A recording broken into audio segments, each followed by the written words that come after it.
J'ai échangé récemment avec une propriétaire d'immeuble qui me racontait ses difficultés à trouver de bons locataires pour ses appartements. Et je me suis dit, ce serait intéressant de parler des côtés moins glamour de l'immobilier. Parce que généralement, quand on parle d'immobilier, on ne présente que les parties qui sont bien, le côté cash flow qui tombe, les rendements qui tombent. Mais on parle moins en fait des difficultés que certains propriétaires rencontrent à trouver des locataires qui respectent le bien, des locataires qui sont sérieux. Donc, dans cette vidéo, je me propose de partager avec vous comment gérer efficacement des biens locatifs. Car des personnes vivant en France, mais ça peut s'appliquer pour tous les autres pays. Donc, restez jusqu'à la fin de cette vidéo car le dernier conseil est puissant. On se dit à tout de suite.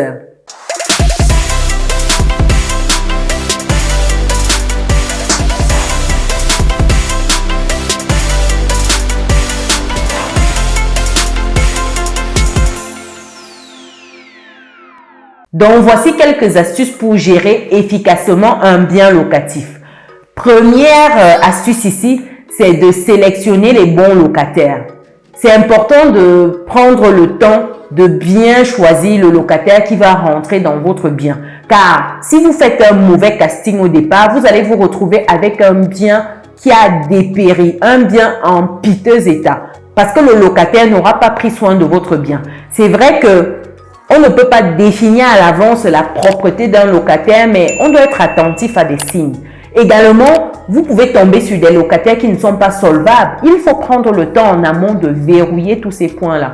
Vous devez sélectionner des locataires fiables en effectuant des vérifications de crédit et de référence. Qu'est-ce que j'entends par ici? J'entends par là prendre le temps de contacter peut-être l'ancien propriétaire de ce locataire-là, demander ses précédentes quittances de loyer, parce que s'il payait bien ses loyers, il a ses quittances de loyer. Et si ce n'était pas le cas, il ne les aura pas. Donc, vous pouvez prendre le temps de faire certaines vérifications en amont pour ne pas tomber sur des personnes qui viendront établir domicile dans votre logement et ne plus régler leur loyer. C'est très difficile lorsque vous vous retrouvez en face d'un locataire qui est de mauvaise foi. C'est la pire des choses, je pense. Donc, prenez ce temps-là. Ne lésinez pas dans le temps de recherche de référence du locataire. Parce que très souvent, on est pressé de mettre un locataire et puis de commencer à encaisser les loyers. Non, si vous faites un mauvais casting, vous allez payer ça cher. Et surtout lorsqu'on est dans des pays comme la France où il y a un certain niveau de protection des locataires. C'est vrai que récemment, ça s'est un peu assoupli, mais on est encore loin de voir le locataire mis à la porte comme ça, en un claquement de doigts. Non, non, non, non. Deuxième précaution ici, il faut prendre le temps de fixer le bon loyer. Ici, il faut déterminer le loyer en fonction du marché et également en fonction des caractéristiques de votre bien immobilier. Vous ne devez pas déterminer un loyer comme ça, c'est parce que ça vous plaît. Vous devez voir ce qui se fait sur le marché. Par exemple, vous allez sur le Bon Coin, vous regardez les logements du même standing que le vôtre, à peu près pareil, dans la même zone, à combien ces logements-là se louent. Ça vous permet d'avoir un ordre d'idée si vous souhaitez faire une location classique, par exemple une location à un étudiant, une location ou une colocation. Par contre, si vous voulez faire une location courte durée, c'est-à-dire du meublé, comme on dit ici au pays, vous devez prendre le temps d'aller sur des sites comme Airbnb pour voir ce qui se fait en moyenne sur ces sites-là pour des logements qui correspondent aux vôtres dans votre zone. Ça va vous permettre de déterminer ce que vous pouvez mettre en termes de nuitée. C'est très important de faire ce travail-là. Sinon, vous pouvez vous retrouver là avec un logement qui n'est pas loué simplement parce que vous avez un prix qui est déraisonnable. Par contre, si vous mettez votre annonce sur un site et vous vous rendez compte que vous avez beaucoup de demandes, peut-être que votre prix est un peu bas, il faut rajouter un chouïa afin de vous retrouver dans les moyennes marchés, voire moyennes hautes. Parce que si vous êtes submergé de demandes, ça veut dire que votre prix est peut-être trop bas. Il faut revoir. Par contre, si personne ne demande, voire une, deux, trois personnes, c'est pas bon non plus. Ça veut dire que votre prix est déconnant. Donc, prenez le temps de fixer le bon prix pour vos logements. C'est très important. Troisième point ici, il faut prendre le temps d'établir des contrats clairs. Vous devez établir des contrats de location qui sont clairs et complets, qui définissent les droits et les obligations des locataires et les vôtres également. Le locataire ne doit pas être là à avoir des moments, des situations où il se pose mille et une questions. Tout doit être défini dans votre contrat.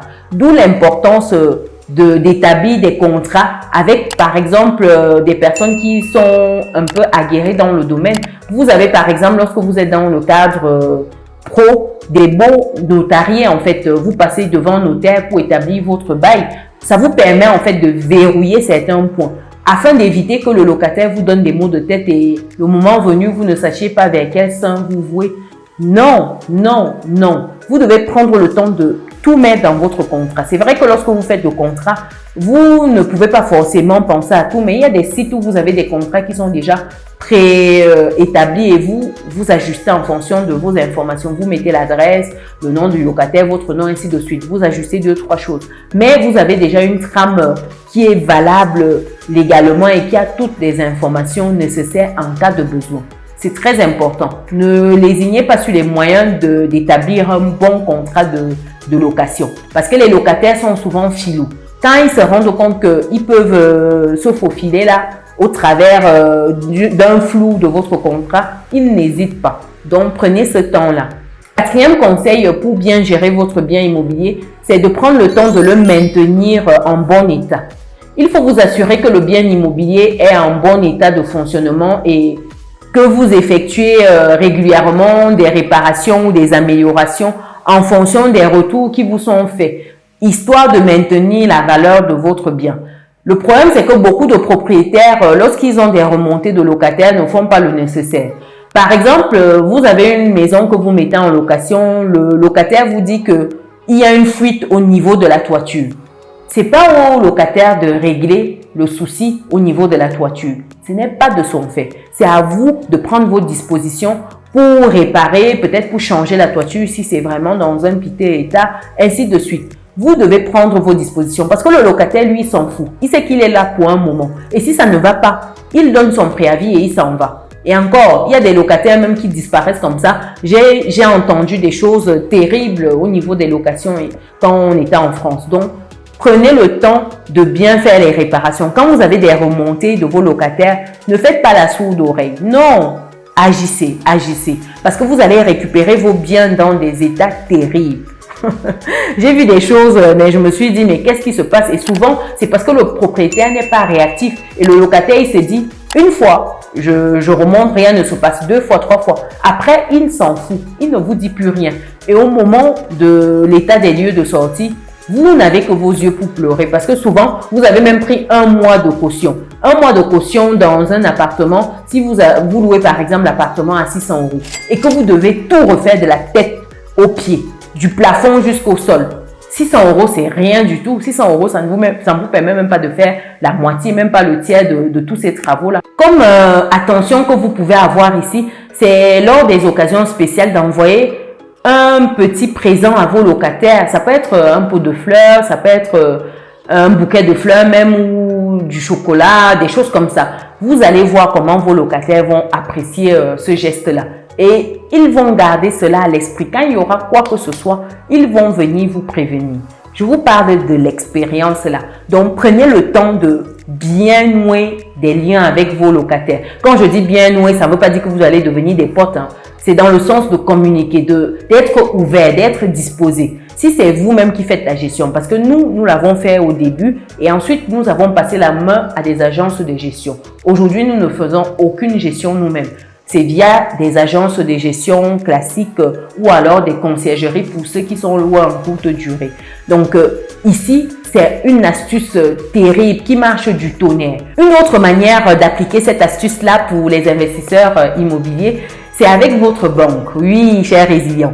Vous devez prendre le temps d'envoyer des petits présents à vos conseillers.